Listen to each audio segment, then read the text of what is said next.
Un ensemble de pays. Je dirais une communauté déjà. Et un deuxième mot, une union. Union, cosmopolitisme. Je dirais l'union entre différents peuples. C'est la liberté. Il y en a plein qui ont envie d'y rentrer parce qu'il y a plus de choses que les autres pays qui n'est pas en Europe et tout ça. Et voilà. Je pense qu'il y a plus de choses en Europe. Ça fait partie des continents les plus riches. Voilà. L'Europe, c'est la diversité, la culture. Continent des peuples européens. La force de l'union. Parce que s'il n'y a pas union, il n'y a pas force à l'Europe, je crois.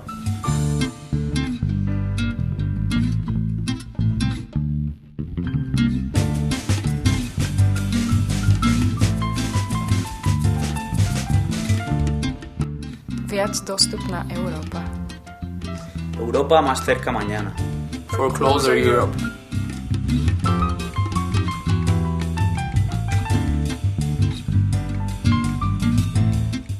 Voyager.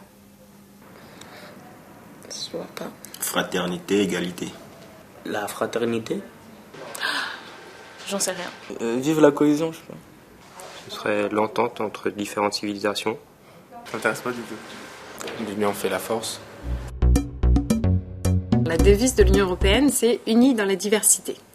Unis dans la diversité, ça veut dire qu'on est tous différents, qu'on a tous notre propre culture, notre propre langue, notre propre religion, mais qu'on est unis par cette grande famille qui est l'Union européenne, donc notre communauté. C'est un défi de réunir toutes ces différences culturelles et autres dans une Oui, union. parce que ça veut dire qu'il faut faire preuve de tolérance à l'égard de ces différences, par exemple, qu'il faut aussi faire preuve de curiosité envers les autres, s'intéresser à ce qui est différent justement, et le considérer comme une richesse, plus qu'une différence, et apprendre à se connaître pour fonder une véritable famille, pas seulement sur le papier, et dans les traités européens, mais aussi dans les faits.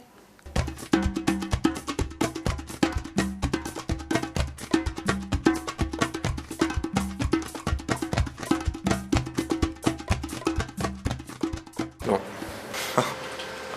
Non, je sais pas. Mais je crois qu'il n'y a pas aucune fête de l'Europe. Ben non. Aucune idée. Je sais pas, en mai, mais je sais pas quel jour. Il me semble que c'est en mai, mais après la date, non, je sais pas. Le 9 mai. 9 mai parce que le 8 mai, donc en France, c'est un jour férié, en fait, la fin de la guerre. Et le 9 mai, c'est le jour qu'a choisi M. Schuman, qui était, après la Seconde Guerre mondiale, notre ministre des Affaires étrangères, pour parler de son plan, le plan Schuman, qui a instauré la première communauté européenne, qui s'appelait à l'époque la Communauté européenne du charbon et de l'acier, et qui était un projet de paix pour établir la paix de manière durable sur le continent européen. Et est-ce que tu pourrais me citer un exemple de comment on peut fêter l'Europe le 9 ?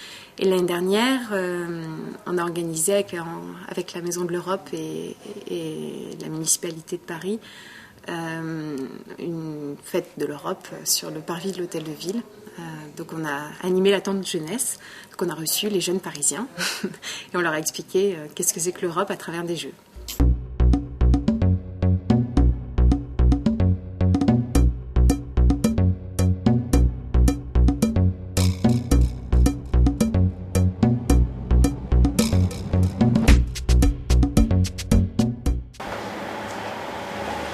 Je sais pas. Non. Source de vie pour l'Europe. C'est le service volontaire européen. Que signifient les initiales SVE ? SVE signifie Service volontaire européen. D'accord, et c'est quoi Alors, le service volontaire européen, c'est une action d'un programme qui s'appelle le Programme européen jeunesse en action, qui a été mis en place par la Commission européenne pour encourager la mobilité des jeunes. Là, c'est une mobilité sous l'angle du volontariat. être mobile tout en se rendant utile. C'est ça finalement la définition du SVE. Être volontaire, c'est se mettre au service d'une association, généralement d'une association, puisqu'on n'est pas dans de la substitution d'emploi, donc essentiellement des associations au service de personnes en difficulté, de personnes avec moins d'opportunités, comme on les appelle, au service de la défense du patrimoine, de l'environnement, au service d'une communauté pour le bien et le développement de cette communauté. Ça veut dire ne pas être payé, mais en même temps, la Commission européenne, qui souhaite encourager le développement de ce service volontaire européen, finance la totalité du séjour. Et être volontaire, ça veut dire surtout s'engager personnellement pour une cause. C'est ça, être volontaire. Et on part combien de temps ? On parle de mobilité, donc c'est un temps relativement long, maximum 12 mois, pour le minimum 6 mois. Qu'est-ce que le SVE peut apporter à un jeune ? Le SVE peut apporter beaucoup de choses à ce jeune, à commencer par une meilleure connaissance de lui-même. Parce que lorsqu'on est confronté à une culture nouvelle, à un pays nouveau, une langue nouvelle, une approche professionnelle nouvelle, on apprend déjà beaucoup sur soi, sur sa propre capacité à affronter la nouveauté, dans un milieu non pas hostile mais différent. Et puis il acquiert aussi une expérience professionnelle qui sera évidemment transposable, son retour chez lui, dans sa vie professionnelle, mais dans sa vie aussi de tous les jours.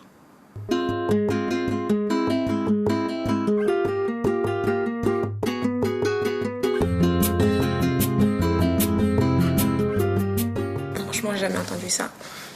J'ai entendu parler, mais je sais pas. Non.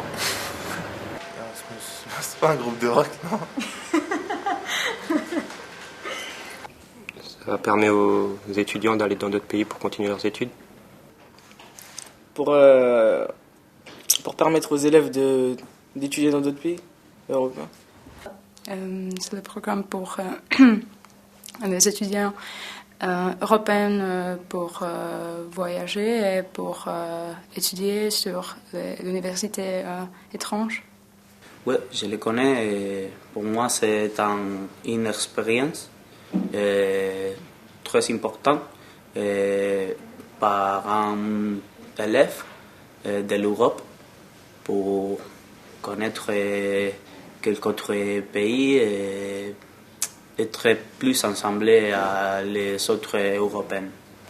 Qu'est-ce que le programme Erasmus ? Alors le programme Erasmus, c'est un programme qui permet aux étudiants de partir en mobilité dans 31 pays. Donc dans les 27 pays de l'Union européenne, mais aussi en Norvège, Islande, Liechtenstein et aussi la Turquie. L'étudiant peut soit partir faire une période d'études dans une université partenaire européenne de son université en France, soit partir faire un stage dans une entreprise européenne. L'intérêt du programme Erasmus, c'est que toute la mobilité est validée à votre tour dans votre université d'origine, donc vous ne perdez pas un an, tout est validé. Et aussi l'intérêt, il est indéniable sur un CV. Vous apprenez une nouvelle langue, vous l'approfondissez. Sur un CV, ça montre que vous êtes dynamique, que vous êtes autonome, indépendant. Et l'intérêt, il est aussi personnel. Vous vous faites des amis aux quatre coins de l'Europe et du monde, parce que généralement, vous retrouvez une petite société d'étudiants étrangers autour de vous. Tous les étudiants qui partent en reviennent transformés. Ils ont appris une nouvelle culture, une nouvelle langue. Et certains ont trouvé même l'âme sœur de l'autre côté des frontières de la France. Et est-ce que finalement, Erasmus permet aussi de créer une citoyenneté européenne ? C'est un succès indéniable. Ça a permis, depuis sa création en 1987, cette année ce sont les 20 ans du programme, à des centaines de milliers d'étudiants d'aller dans divers pays européens, rencontrer du monde, sortir de chez eux et vivre concrètement l'Europe. Et c'est en ça que ça crée une véritable identité européenne. Et plus, on arrive en ce moment dans une génération où il y a plein de bébés Erasmus qui arrivent, qui eux sont européens 100%, avec une papa et une maman de pays différents.